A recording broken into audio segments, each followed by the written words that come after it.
सभी भाइयों को मेरा नमस्कार। मेरा आज का विषय यह है कि जो लोग कहते हैं कि कपड़ों से कुछ नहीं होता है, मैं भी ये मानता हूँ कि कपड़ों से कुछ नहीं होता है। लेकिन जब हम किसी कार्यक्रम में या किसी ऐसी जगह पर हम जाते हैं तो हमारे ध्यान में रहता है कि ये विद्यालय है, ये मंदिर है, यहाँ जागरण है, यहाँ पर सुंदरकांड है, यहाँ पर शादी है, अन्य अन्य बहुत तरीक़ों के कार्यक्रमों में हम सम्मिलित होते हैं। तो हमारे ध्यान में आता है कि जब हम मंदिर में जाते हैं तो एक मंदिर वाले भाव में हम रहते हैं। लगता है कि हमें मंदिर जाना है, एक सुंदर स्वच्छ शुद्ध कपड़े पहनकर हम जाते हैं। कुछ लोग कहते हैं कि मन चंगा तो कटौती में गंगा। तो क्या हमारा मन ऐसा है कि जब हम ऐसा कह सकते हैं कि हमारा मन चंगा तो कटौती गंगा? मन चंगा होना भी तो चाहिए। जब हम पूजा पाठ करते हुए, सारी क्रियाओं को करते हुए, ईश्वर को मानते हुए जब हमारा मन शुद्ध नहीं हो पा रहा है तो हम ये विषय कैसे कह सकते हैं कि मन चंगा तो कटौती में गंगा? मन चंगा कटौती में गंगा जिसने कहा था वो बहुत बड़े संत थे। वो पूजा पद्धति में विश्वास ना रखकर ईश्वर के द्वारा कहे हुए कि कर्म ही पूजा है, और ईश्वर ने इसे किस संदर्भ में कहा था,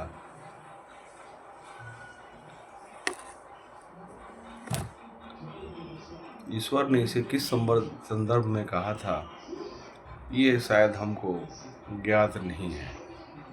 ईश्वर का कहने का मतलब यही था कि मेरी पूजा से ज़्यादा मेरे द्वारा बताए हुए रास्ते पर अपने कर्म को करते हुए जो व्यक्ति जीवन में आगे बढ़ता है उसे ही उन्होंने कर्म ही पूजा का नाम दिया। हम लोगों ने इसको अपने हिसाब से अलग अलग परिभाषाओं में इसको बांट के रख दिया कि ईश्वर ने ही कहा है कि पूजा से कुछ नहीं होता है, कर्म ही पूजा है। लेकिन कर्म की दिशा कैसी होनी चाहिए, कर्म कैसा होना चाहिए, इसको जो है उन्होंने अपने गीता के उपदेश में संपूर्ण तरीके से बताया हुआ है। उसे रामायण में जो भी चरितार्थ हैं, जो भी चरित्र दिए गए हैं, वो सब में दिखाया गया है कि भाई कैसा होना चाहिए, पिता कैसा होना चाहिए, पत्नी कैसी होनी चाहिए, पिता कैसा होना चाहिए, पुत्र कैसा होना चाहिए और दुश्मन भी कैसा होना चाहिए, ये हमें रामायण में बताया गया है। तो ये जो कर्म है, ये कर्म ही पूजा है, वो इस संदर्भ में बोला गया था। हम लोगों ने इसका गलत अर्थ निकाल कर और हम जहाँ पर हम पूजा पद्धति में नहीं हैं वहाँ कह देते हैं कि कर्म ही पूजा है, पूजा करने से क्या होता है। पूजा करना ये हमारे विश्वास को दिखाता है कि हमें प्रभु श्री राम पर, हमें श्री कृष्ण भगवान पर, अन्य अन्य देवी देवताएं हैं, हमें सब पर विश्वास है। हम उनकी पूजा आराधना करते हुए और उनके बताए हुए रास्ते पर अगर हम चलते हैं तो हम आगे आने वाले समय में हमारे दुख सुख बहुत तरीक़ों से कठिनाइयाँ आती हैं, सुख आता है, जीवन में बहुत तरीके की परेशानियाँ आती हैं, सुख दुख आता है। तो हम दोनों ही अवस्था में अगर समान व्यवहार प्रस्तुत करते हैं समाज में, तो इसका मतलब यही होता है कि ईश्वर की असीम कृपा हमारे पर है।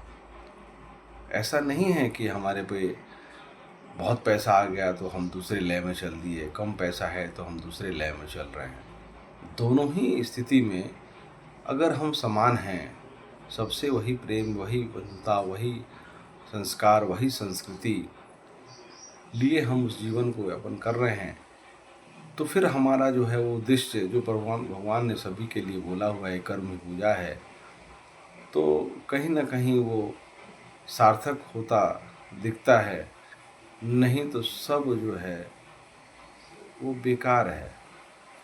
हमें थोड़ा सा पैसा आया, घमंड आ गया, पैसा नहीं आया, हम भगवान को खुश। जीवन में आप सोचिए कि ईश्वर ने खुद जन्म लिया, जन्म लेना पड़ा उन्हें सबको बताने के लिए, और उन्हें भी वो कष्ट झेलना पड़ा, उन्होंने भी वो कष्ट झेला है। उन्होंने ऐसा नहीं किया कि मैं ईश्वर हूँ तो मेरे लिए सब माफ़ हो जाए। उन्होंने भी वो सारे कष्ट, राम जी ने, कृष्ण जी ने, वो सब कष्ट झेले हैं, वो सब कष्ट बिताए हैं। लेकिन उनके कष्ट को उन्होंने कैसे झेला, किस तरीके से उन्होंने उस समय को निकाला, हमें उससे भी सीखना चाहिए। समय खराब होता है, अच्छा होता है, लेकिन हमारा भाव, हमारा समर्पण भाव, हमारा कर्तव्य, हमारे संस्कार, हमारी संस्कृति में कोई फर्क पड़ता है क्या? तो उससे फर्क पड़ता है। ठीक है, बहुत लोग आजकल, समय बदल गया है, कलयुग का प्रभाव है, पैसे की महत्ता है, लक्ष्मी जी की उपस्थिति तो दिखनी भी चाहिए, उनकी,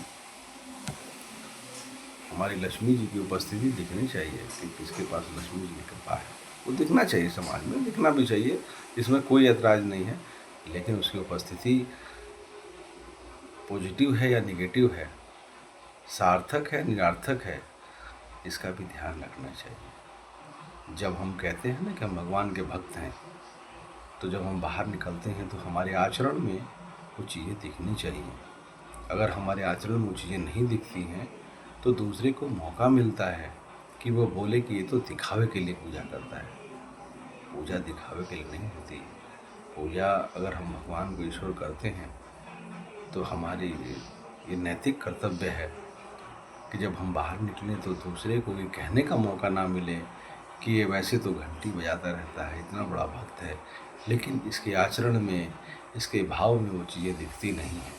इससे कहीं ना कहीं हमारे इष्ट देव पर कोई भी आरोप लगा सकता है, और हमें इसका बहुत ही सही तरीके से ध्यान रखना चाहिए। हमने शुरुआत की थी कि वस्त्र कैसा होना चाहिए। बहुत लोग कहते हैं कि लड़कियां इस तरह की हों। देखिए, आप स्वतंत्र हैं, भारतवर्ष है, यहाँ पर स्वतंत्रता, पूरे विश्व में इतनी स्वतंत्रता कहीं पर नहीं है जितनी हमारे भारतवर्ष में है। लेकिन हमने तरक्की कर लिया, हम आईएएस बन गए, हमारी बेटी आईएएस बन गई, वैज्ञानिक बन गई, इंजीनियर बन गई, डॉक्टर बन गई। लेकिन अगर उसके साथ संस्कृति और संस्कार अगर जुड़े रहेंगे तो पूजी जाएगी। और नहीं तो आईएएस तो वो है, वो डॉक्टर है, वो इंजीनियर है, सब कुछ है, लेकिन अगर उसने इन चीज़ों का भी ध्यान रखा, उसके संस्कार में ये सारी चीज़ें अगर होंगी, तो आप समझ रहे हैं, कि उसकी पूजा होगी समाज में। और ये इतना आसान नहीं है, उसके लिए बहुत बलिदान देना पड़ता है।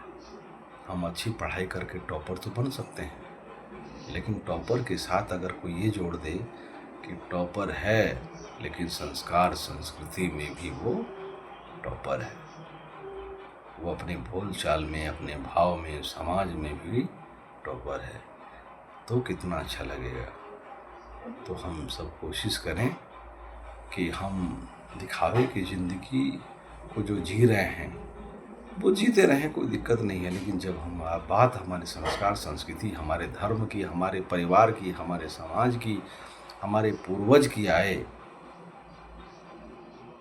तो हम वहाँ मुख दर्शक बनकर ना बैठे रहें। इतना हमारे अंदर ज्ञान होना चाहिए, इतनी हमारे अंदर जानकारी होनी चाहिए।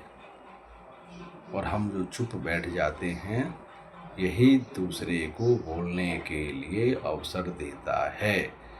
तो गलती हम उनकी तो कहते हैं, लेकिन अपनी गलती को कहीं ना कहीं नज़रअंदाज कर देते हैं। तो मेरी सबसे प्रार्थना है कि इस बात पर विशेष ध्यान दें। धन्यवाद।